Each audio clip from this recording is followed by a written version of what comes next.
हाथों को उठा के जो मैं सुनूं 100 गुना फलों को लेके आऊं।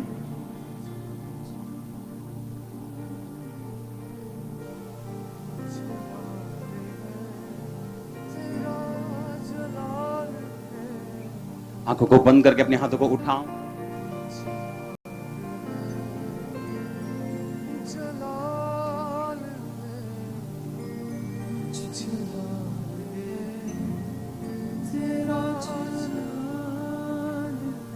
प्रभु यीशु मसीह के सामर्थी नाम में हम मांगते हैं। आज संडे तो नहीं है, पर देखो संडे लग रहा है आज हर तरफ, अगर आप देखेंगे।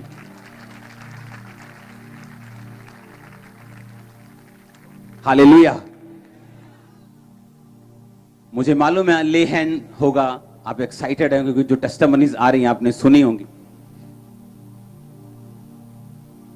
उस ले हैंड से पहले मैं आपको वचन में कुछ बताना चाहता हूं, और मुझे मालूम है कि अगर आप वो वर्ड आपने घुसा लिया अंदर अपने, बाइबल कहती है सब चीजें तुझे पीछे पड़ के मिलेंगी। उसके धर्म और राज्य की खोज कर, सब वस्तुएं तुझे पीछे पड़ के मिलेंगे। अब खोज करनी कैसे उसके धर्म और राज्य की? कहां खोज करने जाएं? अमेरिका में जाएं? पहाड़ों में चले जाएं? कहां जाएं उसकी खोज करने? बाइबल कहती है पवित्र आत्मा परमेश्वर के वचनों को उंडेलता है आपके ऊपर और उसके भेदों को उंडेलता है। और जब आप वचनों में उसकी खोज करते हैं तो आप नोटिस करते हैं कि जो चीजें आप मांग रहे थे, जो चीजें आपको चाहिए थी, जिनकी इच्छा आपके अंदर थी, और कई बार वो प्रार्थना करने से आपको मिल नहीं रही थी, लेकिन इस खोज के जरिए परमेश्वर आपको देना शुरू कर चुके। इब्रानियों में एक वचन लिखा कहता वो अपने खोजने वालों को प्रतिफल देता है। एक होता है फल, आपने प्रार्थना की, आपने फास्टिंग की किसी चीज के लिए, एस्तर ने की, उसको फल मिला। आपने बहुत सारी बाइबल में ऐसी घटनाएं पढ़ी होंगी। हिजकिय्याह की प्रार्थना थी, उसने प्रार्थना की परमेश्वर मेरी उम्र को बढ़ा। जब परमेश्वर ने कहा तेरी उम्र खत्म हो चुकी, बाइबल कहती है उसने प्रार्थना की, परमेश्वर ने उसकी प्रार्थना को सुना। इसे फल बोलते हैं, प्रतिफल नहीं। प्रतिफल होता है जो मेहनत आपने की हो उसका फल आपको नहीं मिलना, लेकिन बाइबल कहती है वो परमेश्वर आपकी मेहनत को खराब नहीं होने देता, और एक समय में वो आपको प्रतिफल देता है। जो मेहनत आपने की है, आज मान लो आप किसी चीज के लिए प्रार्थना कर रहे हैं कि परमेश्वर मुझे ये वाली ब्लेसिंग चाहिए, मेरी लाइफ में ये काम होना चाहिए, लेकिन आपने प्रेयर की लेकिन परमेश्वर को खोजा नहीं। वो अपने खोजने वालों को लिखा प्रतिफल देता है। और जब प्रार्थना का उत्तर नहीं आता, इसका मतलब परमेश्वर यह चाहता है कि अब आप प्रेयर से ऊपर जाएं और उसे खोजें। और जैसे ही आप उसे खोजना स्टार्ट करते हैं, जो पिछली प्रार्थना आपने की होती, परमेश्वर उसका भी खाता निकाल लेता है। मालूम आपको कि नहीं? वो अपने खोजने वालों को प्रतिफल देता है। खोजने वालों को क्या देता है? प्रतिफल देता है। खोजने वालों को आपको फल मिलता है। कई बार आप प्रार्थना करते हैं, आपको फल मिलता है, मैं भी जानता हूं, आप भी जानते हैं, हाँ या ना? लेकिन कई बार हम जानते हैं कि प्रार्थना करने के बाद भी वो उत्तर नहीं मिलता। कितने सहमत हैं कि सब यहां प्रार्थना करने के बाद उत्तर मिल जाता है सबको? मेरे ख्याल से ऐसा नहीं होगा कोई। अभी 1% 10% लोग होंगे, लेकिन वो भी इस फेस में आएंगे जब परमेश्वर अपनी परफेक्ट प्लानिंग में उन्हें आगे लेके जाएगा। तो इसका मतलब क्या कि परमेश्वर ने कहा तो प्रार्थना कर, मैं तुझे उत्तर दूंगा, मांगो तो दिया जाएगा। लेकिन उसने बाद में क्या लिखा? ढूंढो तो तुम। इसका मतलब हमें ढूंढना पड़ेगा। और अगर आप ध्यान से पढ़े, उसने कहा वो अपने खोजने वालों को प्रतिफल देता है। ये वचन वो नहीं है जो मैं आज तैयार करके आया, ये वचन वो है जो होली स्पिरिट ने मुझे दिया है। यही आप समझो, वो भी जरूरी है और ये भी, वो भी पवित्र आत्मा ने दिया है, लेकिन वो मैं आपको बाद में दूंगा। वो अपने खोजने वालों को क्या देते हैं? प्रतिफल देते हैं। अब खोजना कैसे? किस पहाड़ पे जाएं? कैसे खोजें? इंटरनेट पे खोजे? कहां खोजे परमेश्वर को?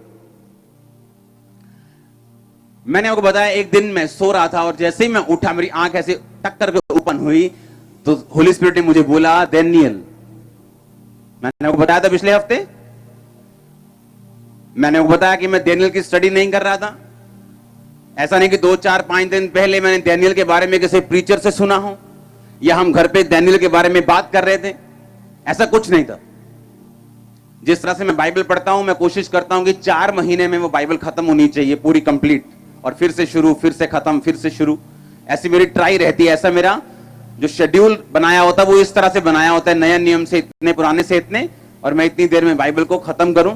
लेकिन कई बार आप जब बाइबल पढ़ते हैं तो होली स्पिरिट आपको एक ही वर्ष में इतना फंसा देता है, इतना आपको ले जाता है आगे, कि कई बार आप एक वर्ष ही पढ़ के उठ जाते हो और वही वर्ष आधा घंटा आप मनन करते हो। वो एक अलग बात है। हालेलुया। तो जब मैंने डैनियल सुना, मुझे मालूम नहीं था कि पवित्र आत्मा ने, और ये भी नहीं कहा डैनियल पढ़, ये भी नहीं कहा डैनियल के साथ ऐसा हुआ तो क्या कर, कुछ नहीं कहा, सिर्फ बोला डैनियल। और कई बार परमेश्वर आपके दिल से बात करता है। जैसे बहुत सारे विश्वासी जो है उनके हार्ट से परमेश्वर बात करता है, उनसे बोलकर परमेश्वर बात नहीं करता। Most of the time, 99.99% time. और हमारे साथ भी ऐसा होता है। लेकिन कई बार जब परमेश्वर हमसे बात करता है, वो बोल के करता है, हमें मालूम होता है कि ये परमेश्वर ने बोला है और कितना क्लियर बोला है। और जब मैंने डैनियल को पढ़ा, निकाला, तो उस एक ही बात में मेरा ध्यान जा रहा था कि डैनियल दिन में 3 बार परमेश्वर के सामने जाता था और घुटने टेक कर प्रार्थना और धन्यवाद करता था। डैनियल 6 उसकी 10 आयत को हम पढ़ेंगे। जब डैनियल को मालूम हुआ कि उस पत्र पर हस्ताक्षर यानी साइन किए गए हैं, कि वह अपने घर में गया और अपनी उपरोठी कोठरी की खिड़कियां यरूशलेम की और जिसकी खुली रहती थी, अपनी रीति के अनुसार वह दिन में 3 बार अपने परमेश्वर के सामने घुटने टेक कर प्रार्थना और धन्यवाद करता था, तब भी वैसा ही करता रहा। हालेलुया।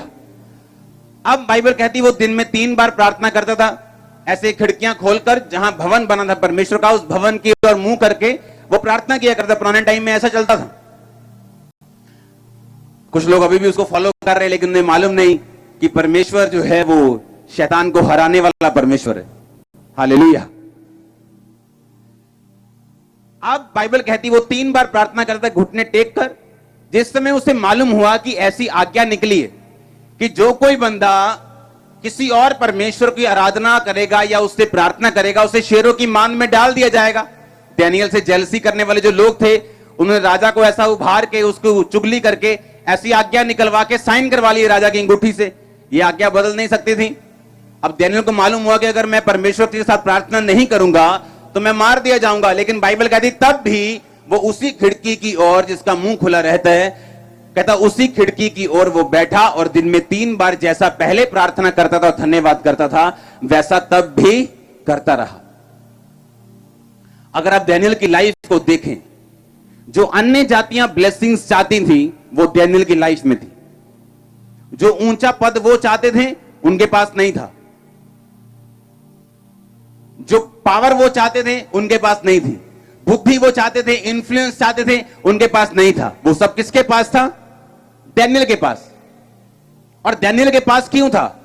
इस क्रिश्चियनिटी में जो मैं अब आपको बात बताने वाला हूं, अगर आपने उसको मेंटेन कर दिया, इम्पॉसिबल है आपका नाम इस धरती पर से कोई मिटा दे। ये इम्पॉसिबल है, ये हो ही नहीं सकता। मैं आपको बता रहा हूं, हर चीज आपको पीछे पड़ के मिलेगी, हर बरकत मिलेगी, हर एक चीज आपके अच्छे के लिए होनी शुरू होगी। आप नोटिस करेंगे कि किस तरह से परमेश्वर अपने अनदेखे हाथ को आपकी लाइफ पर आपको दिखा रहा है कि वो आपकी लाइफ के साथ ऐसे चिन्ह, ऐसे काम आपकी जिंदगी में होने शुरू होंगे, ऐसे फेवर, ऐसे अनुग्रह, ऐसी कृपा लोगों के द्वारा और परमेश्वर के द्वारा आपकी लाइफ में होनी शुरू होगी। आप खुद हैरान होंगे। लेकिन कैसे? जो अब मैं आपको बात बताऊंगा उससे। सबसे इंपॉर्टेंट आपकी क्रिश्चियन लाइफ में, मसीही जिंदगी में अगर सबसे कोई इंपॉर्टेंट चीज है, वो है परमेश्वर के साथ अपने रिश्तों को कायम रखना। बहुत से लोग प्रार्थना करते हैं, लेकिन इसका मतलब यह नहीं है कि प्रार्थना करने का मतलब यह नहीं है कि उनका रिश्ता परमेश्वर के साथ कायम है। हो सकता है वो किसी चीज के लिए प्रार्थना कर रहे हो, वो गवाहियों के साथ उनका विश्वास बढ़ चुका हो और वो प्रार्थना कर रहे हो कि नहीं परमेश्वर मेरा काम होना चाहिए। लेकिन ये जरूरी नहीं कि हर प्रार्थना करने वाला इंसान परमेश्वर के साथ उसका रिश्ता अच्छा है। ये जरूरी नहीं। वो बाइबल पढ़ सकता था कि उसे और नॉलेज हो, परमेश्वर के बारे में और जान सके, लेकिन इसका मतलब ये नहीं कि सचमुच उसका परमेश्वर के साथ रिश्ता अच्छा है। हालेलुया। डैनियल की लाइफ में अगर आप ध्यान से पढ़ें तो डैनियल की लाइफ में आपने एक बात नोटिस की कि ये जानते हुए भी कि अब प्रार्थना करना उसके लिए मौत का कारण बन जाएगा, तब भी उसने प्रार्थना करना छोड़ा नहीं। और जब मैं डैनियल सुन के डैनियल को पढ़ा तो मुझे मालूम हुआ, क्योंकि डैनियल में बहुत सी चीजें, वचन पे चलना, शैतान के सामने ना झुकना, अपनी जिंदगी को साइड पे रखना, अगर परमेश्वर का काम उसका वचन पे चलना है तो अपनी जिंदगी को भी अप्रिय समझना, यह भी उसमें लिखा था। दिन में 3 बार वो परमेश्वर के सामने जाता था, यह भी वहां लिखा था। लेकिन मुझे कैसे मालूम होता कि परमेश्वर ने मुझे जो डैनियल बोला वो क्यों बोला? लेकिन बाइबल कहती है जब परमेश्वर आपसे बात करता है तो वो आपको गाइड भी करता है उसके बाद में। और डैनियल में पढ़ता जा रहा हूं, और जैसे ही मैं इस अध्याय पे आया 6 पे 10 आयत पढ़ी, मेरे दिल में घंटी बजी, टंग। मैंने कहा यही है जिसके बारे में परमेश्वर ने कहा। और मुझे 100 नहीं 200% मालूम था कि ये परमेश्वर मुझसे कह रहे कि मुझे भी उसी तरह से रिलेशनशिप बिल्ड करनी और 3 बार प्रार्थना के लिए रोज जाना है जिस तरह डैनियल जाते हैं। आप इमेजिन करना, और ये सबके लिए नहीं, मैं फिर कह रहा हूं, ये सबके लिए नहीं। हो सकता है परमेश्वर आपको 2 बार जाने के लिए बोले। अगर मेरी असाइनमेंट हैवी है, मेरा होमवर्क हैवी है, हैवी वैसे वाला हैवी नहीं, हैवी तो प्रभु ने उठा लिया है, उसका होमवर्क बाइबल कहती हल्का है। लेकिन आप समझो मैं किस एंगल से बोल रहा हूं। अगर मेरी असाइनमेंट बड़ी है तो परमेश्वर मुझे तैयारी भी उसी रीति के साथ करवाएगा। लेकिन मैं आपको यह कह रहा हूं कि रिलेशनशिप, उसके साथ रिश्ता कायम कैसे करना। आप शाम को प्रार्थना करने के लिए बैठते हैं, अगर आप शाम को 8 बजे प्रार्थना करने के लिए घर में बैठते हैं, आप उस प्रेयर को कभी मिस नहीं करेंगे। अगर आप परमेश्वर के साथ अच्छा रिश्ता चाहते हैं तो वो आपकी फेवरेट फिल्म हो, वो आपकी फेवरेट नाटक हो, वो आपकी फेवरेट डिश हो, वो आपके फेवरेट रिश्तेदार हो, कुछ भी हो, वो प्रेयर का टाइम अगर खुदा को दे दिया, वो खुदा का रहेगा सारी उम्र तक। ये निशानी होगी कि आप वो वाले प्रेयर करने वाले क्रिश्चियन नहीं जो किसी चीज के लिए प्रार्थना कर रहे हैं। इमेजिन करो आप प्रार्थना कर रहे हैं रोज। अब डैनियल 3 टाइम दिन में प्रार्थना कर रहे हैं। बाइबल कहती है क्या परमेश्वर, वो कहता है कि अगर एक विधवा का काम एक अधर्मी पापी बंदा ये सोच के कर सकता है कि रोज मेरे पास आके मुझे तंग करती है, मैं इसका क्यों ना काम कर दूं और जान छुड़ाऊं। परमेश्वर ने कहा मैं उनका काम क्यों नहीं करूंगा जो दिन और रात मेरे नाम की दुहाई देते हैं। इसका मतलब कि डैनियल जब दिन रात उसके नाम की दुहाई दे रहा था, काम तो कब के हो गए होंगे उसके। ये तो है नहीं कि वो रोज राशन लिस्ट लेके परमेश्वर के सामने जा रहा होगा, उसके पर्सनल काम तो कब के हो चुके होंगे। लेकिन फिर भी 3 टाइम परमेश्वर के सामने जाना, इसका मतलब डैनियल जब 3 टाइम परमेश्वर के सामने जा रहा था तो यह जरूरी नहीं था कि हर टाइम वो प्रेयर के लिए जाए, या मुझे ये चाहिए, या मुझे ये चाहिए, या मुझे ये चाहिए। वो टाइम डैनियल की लाइफ में आ चुका था कि जो कुछ उसको चाहिए था वो सब कुछ उसे मिल चुका था। कारण क्या था? प्रेयर नहीं, रिलेशनशिप। अगर आपके संबंध परमेश्वर के साथ सही है, आप प्रेयर करने भी जाएंगे, आप बाइबल पढ़ने भी जाएंगे। ऐसे रेस्टोरेंट के बारे में, चेन के बारे में आपको बता चुका हूं कि बोलते हम संडे नहीं खोलेंगे, बोलते नहीं जी हमने MBA की हुई है, हमने फलानी BA की है, टमकानी की है, हमको मालूम है 40% सेल संडे को होती। आप चर्च अपने तक रखो, आप जाओ चर्च, संडे को मत करो, लेकिन लोगों को तो आने दो।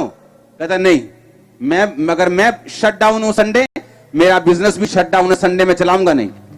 इमेजिन करो हर एक चेन, चाहे वो मैकडोनाल्ड हो, चाहे वो कोई हो, ये वाली चेन जो क्रिश्चियनिटी पे बिलीव करती है सबसे ऊपर है, और दुगनी तिगनी बुदनी कितनी ऊपर। कारण क्या? रिलेशनशिप, परमेश्वर के साथ एक कड़क संबंध जो आप बिल्ड करना शुरू करते हैं अपनी क्रिश्चियन लाइफ में।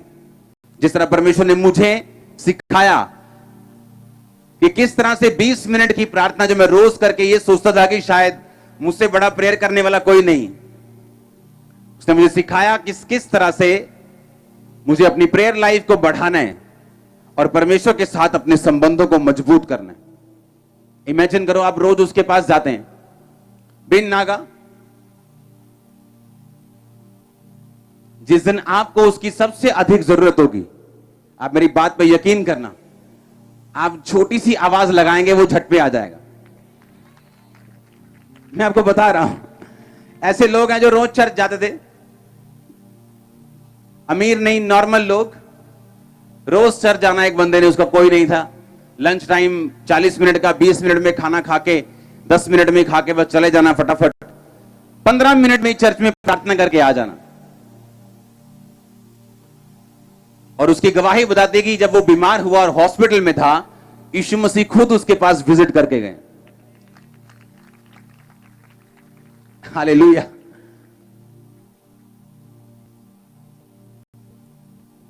जो परमेश्वर के साथ राइट रिलेशनशिप्स में हैं, आप संडे उनको जितना मर्जी लालच दे दो, वो खुदा के घर में होंगे।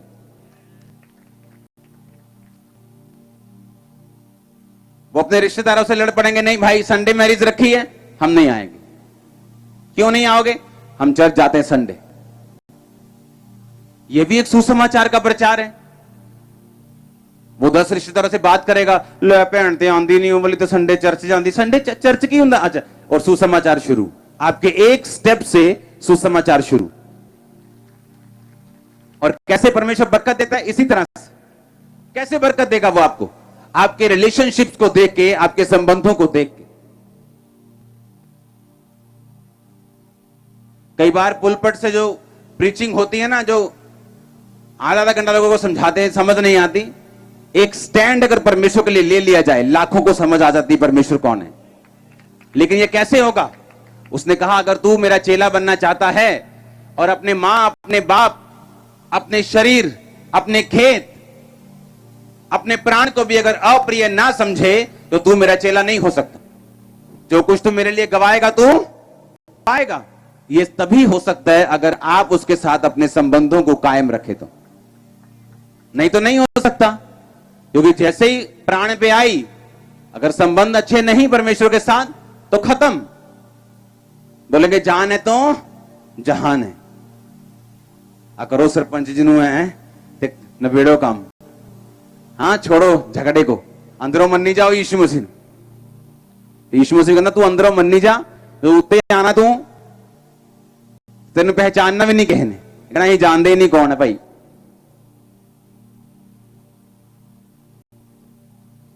हालेलुया।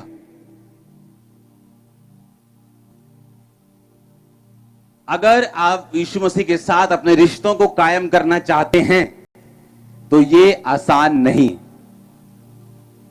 बोलो अपने पड़ोसी को, बोलो ये आसान नहीं। आमीन। क्योंकि जिस टाइम आपने प्रार्थना करनी, जिस टाइम आप चाहे 2 टाइम चुन रहे हैं, कोई 3 चुन रहे हैं,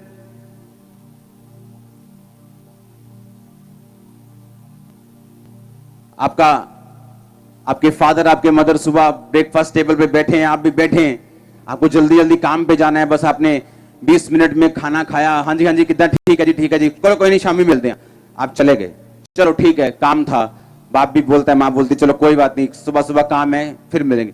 अगर शाम को बेटा फिर आए, फिर आके डिनर टेबल पे बैठे, बोले हाँ हाँ ठीक है सब ठीक है, 10 मिनट से खावे फोन फड़े हैं करे फिर चल जाए, क्या उसके माता पिता के साथ संबंध बना रहेगा? क्योंकि सुबह तो चल गया, एक टाइम चल गया, ठीक है एक टाइम चल गया, आपने आधा घंटा प्रार्थना की, सुबह का टाइम कम है, आपने 1 घंटे में प्रार्थना आमीन कर दी, पौने घंटे में आमीन कर दी, लेकिन रात को क्या? फिर रात को क्या? फिर अगर रात को भी आपने आधे घंटे में आमीन कर दी, इसका मतलब आपका रिलेशन परमेश्वर के साथ अभी मजबूत नहीं, आप चाहते नहीं मजबूत हो। अगर सुबह आपको जल्दी थी, आपने पौने घंटे में सब बात खत्म कर दी, आपने ब्रेकफास्ट, आत्मिक ब्रेकफास्ट आपने फटाफट कर लिया, लेकिन डिनर आप आत्मिक फटाफट फिर नहीं कर सकते, फिर आपको शाम को बैठना पड़ेगा, अपने माँ बाप के साथ टाइम बिताना पड़ेगा, बात पूछनी पड़ेगी, बात करनी पड़ेगी, उसके बाद आपका रिलेशन उनके साथ सही बनता है। आमीन। एक जानवर के साथ अगर रिलेशनशिप बनानी हो ना, जानवर के साथ, डॉगी के साथ, तोते के साथ तो टाइम लगता है और एफर्ट लगता है, हाँ या ना? ये दिखाना जरा, इधर इधर कैमरा लेके आ, जल्दी जल्दी लेके आ, ये दिखा। नहीं दिख नहीं रहा, दिखाऊं दोबारा? ये दिखा, ये निशान देख रहे सभी? ओके, नीचे कर थोड़ा, हाँ हाँ, बस बस बस बस, ये देखो,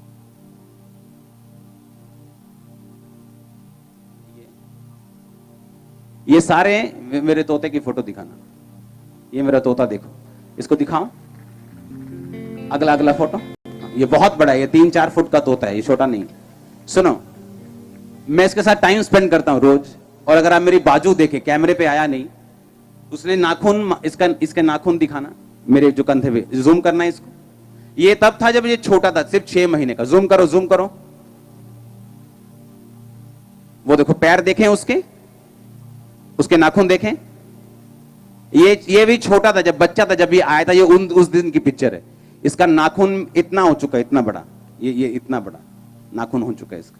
और जब ये बैठते हैं मेरे यहाँ पे, अब यहाँ बैठने के लिए लोग क्या करते हैं, पहला कपड़ा पा, फिर रो पाऊं, लगता है पता नहीं केड़ा ऑपरेशन कर लगे, डर जाता हूं। फिर उसको ऐसे ही बिठाना पड़ता है, कम कम कम ऐसे बोल के, फिर वो आता है और बैठता है कितनी देर तक। और कोई इससे इतना घुला मिला नहीं जितना मैं हूं। मैं इसके मुंह पे किस कर सकता हूं, इसको ऐसे कर सकता हूं, लेकिन अगर कोई उसको और पकड़े तो ये मतलब पूरा फिर दसदा है कि मैं भी शक्ल ही तोते वर्गी है, मैं बाज ही हाँ। और इतना बड़ा है ये, बाज के जैसा है, बस समझ लो कि तोते की शक्ल लगा दी, बाकी सारा कुछ बड़ा है इसका।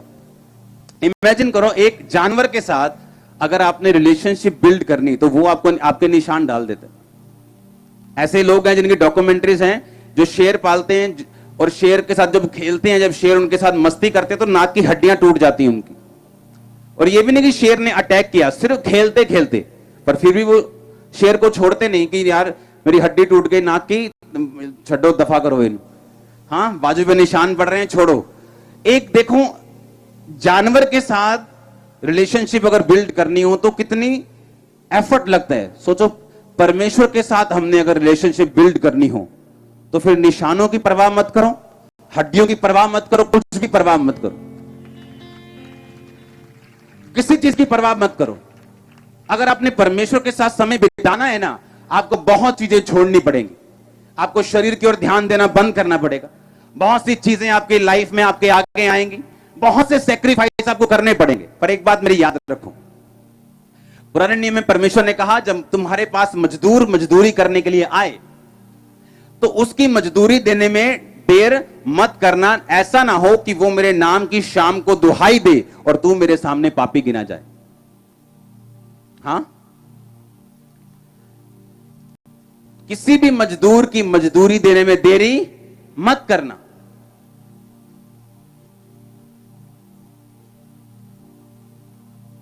पुराने जब टाइम में, जब मैं अपनी टीम को समझाता था कि तू किसी का भी ना बिल देने में देरी मत करना।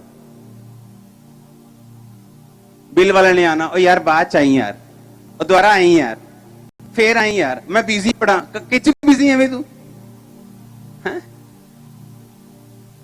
और अब इस मिनिस्ट्री में रूल है कि अगर किसी ने फोन किया और आपने बिल पे नहीं किया, सस्पेंड। अभी भी एक सस्पेंड चल रहा है मिनिस्ट्री से। कारण क्या? बिल लेट किया किसी का, 1 दिन 2 दिन तुम पे गाज गिरेगी।